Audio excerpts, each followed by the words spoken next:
Bonjour tout le monde.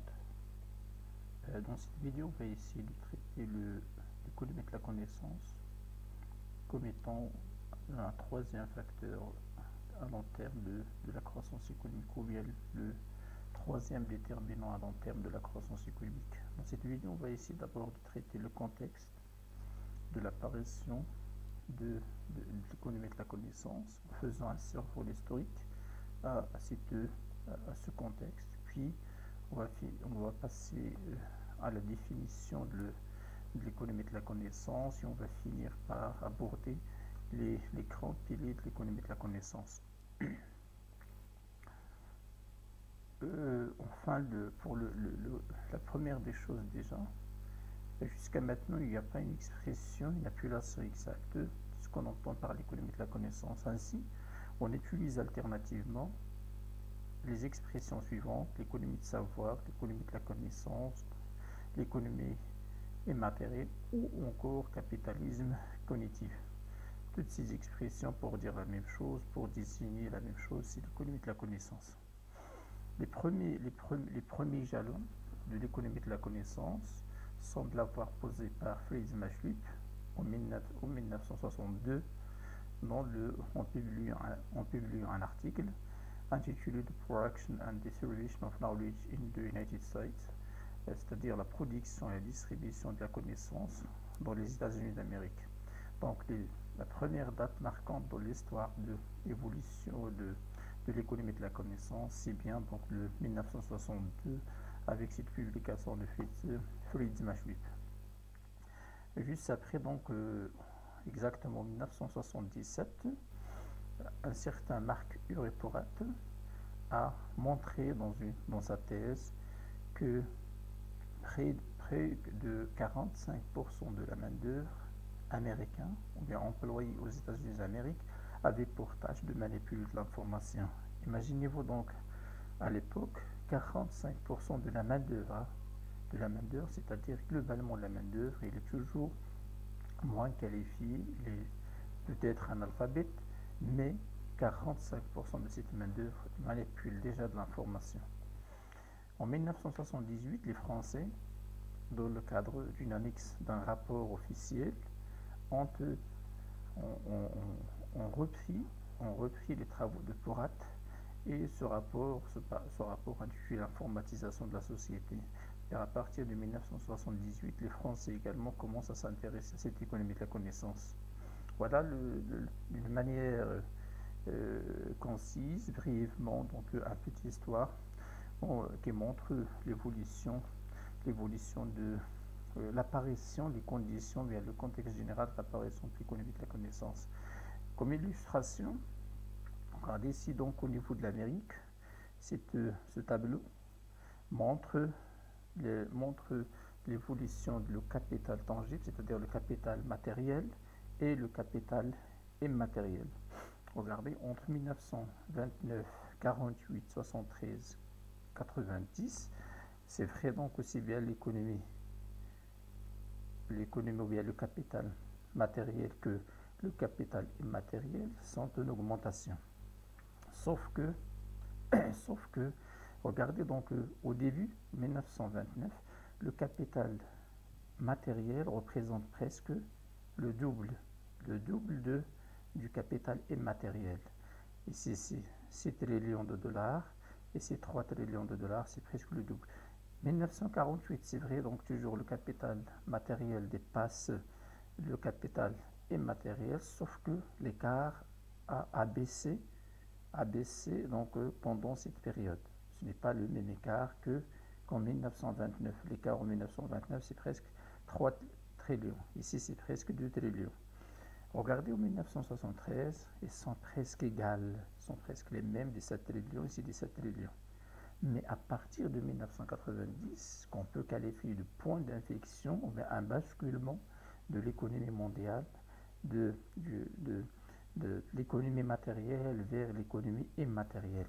Et c'est donc à partir de 1990, l'économie immatérielle ou bien intangible a dépassé l'économie matérielle et depuis donc cette année de 1990, c'est qualifié comme étant le point une nouvelle phase de l'économie mondiale, ou bien le point normalement de basculement de l'économie du capital matériel vers le capital immatériel.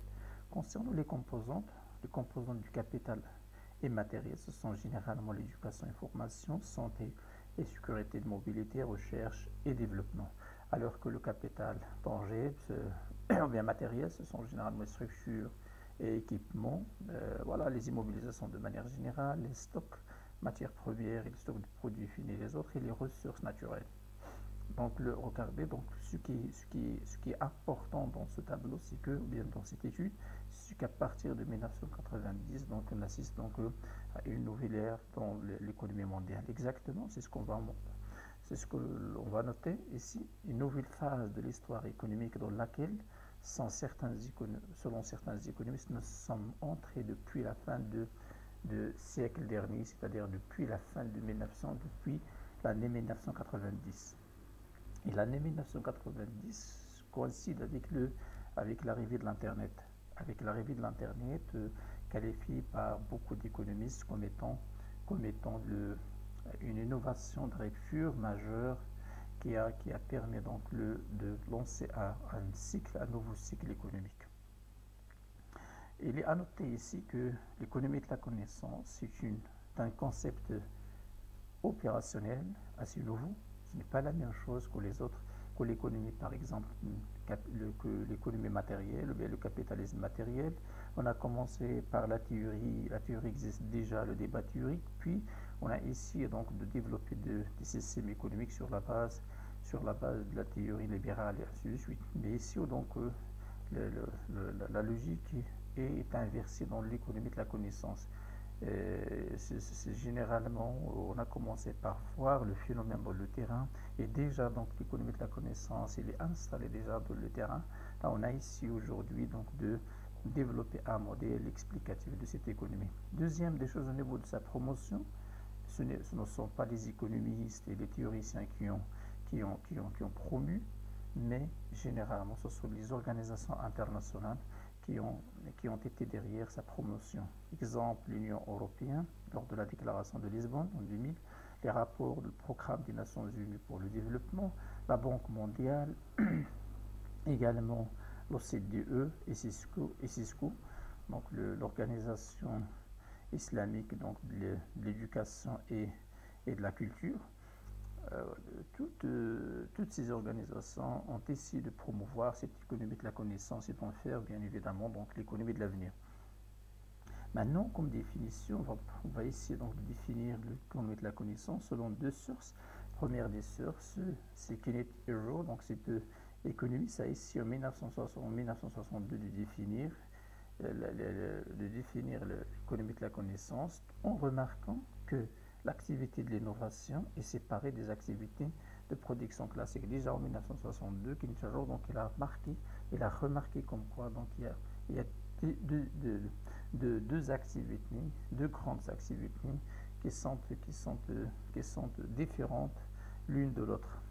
La première, donc cette activité d'innovation, elle est produit de la connaissance, c'est-à-dire la connaissance est produite par un secteur spécialisé à partir d'une fonction de production qui combine le travail qualifié et le capital.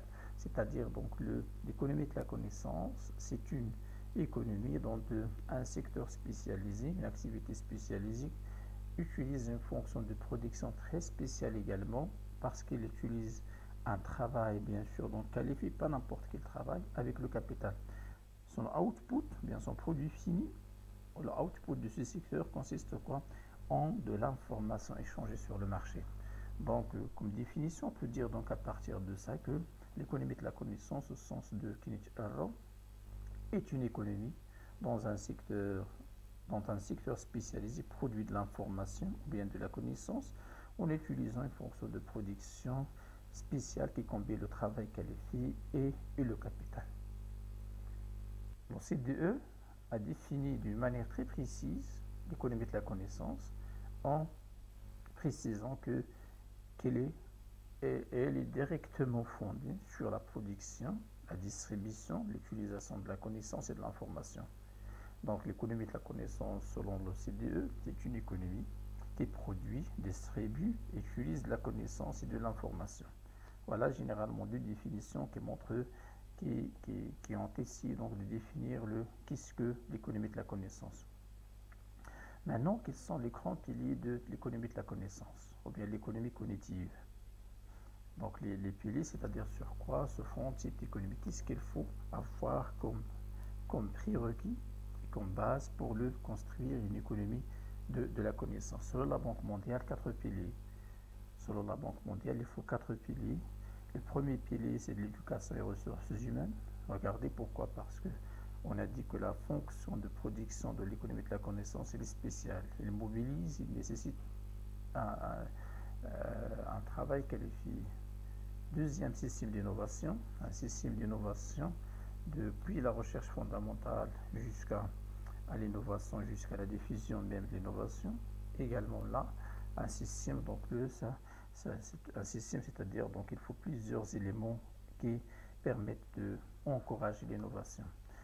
L'infrastructure de l'information, les réseaux internet, voilà donc les producteurs de l'information de manière générale. Il faut une infrastructure de base pour produire de l'information et pour également échanger de l'information. Puis l'incitation économique et régime institutionnel, c'est-à-dire donc l'intervention de l'État et également à tenir en compte pour inciter, pour faire des incitations, des encouragements économiques pour bien évidemment donc orienter l'intéressement des investisseurs vers cette économie. L'Union européenne, surtout donc la conférence de la Commission européenne à Göteborg en 2009, ont précisé on réduit ces 4 en 3 piliers. Donc d'abord recherche et développement et innovation, c'est presque ça rejoint la même chose que les systèmes d'innovation.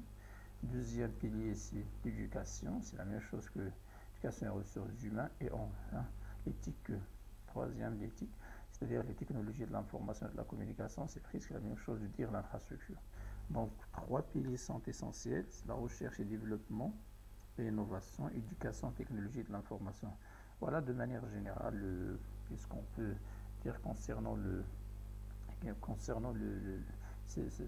piliers de l'économie de la connaissance et enfin donc c'est ce qu'on peut dire donc bien évidemment par l'économie de la connaissance. Voilà. Ainsi, cette vidéo prend fin.